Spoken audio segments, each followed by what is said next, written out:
The United States is at war, not just on the ground, but in cyberspace. The US military is developing software which will allow military personnel to create multiple fake online identities, also known as sock puppets. Their mission: go into chat rooms and other online forums and spread pro-American messages. Critics call it propaganda. The Pentagon calls it countering violent, extremist and enemy ideology outside the US.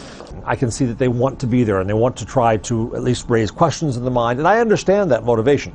I think that's really the goal here, is to go to where the people are and try to join in the discussion there. And if they try to join in as, "Hi, I'm Bob from the CIA," it's not going to work. I get that.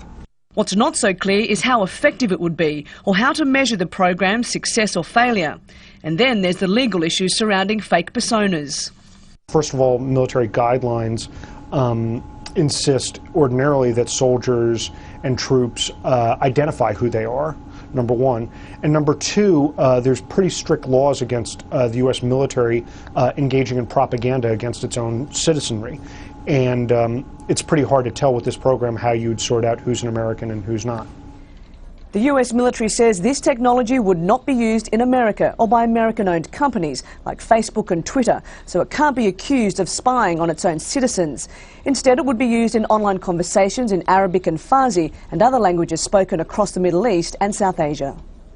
Jeff Jarvis says the program undermines President Obama's promise of more government transparency.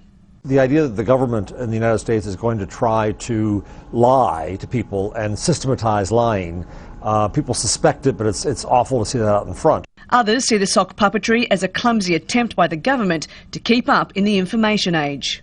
The US government has spent many years struggling with how to deal with social networks. Also, within the US military, it's kind of crazy, but you're more likely to get in trouble sending out the wrong information than you are making a bad decision on the battlefield.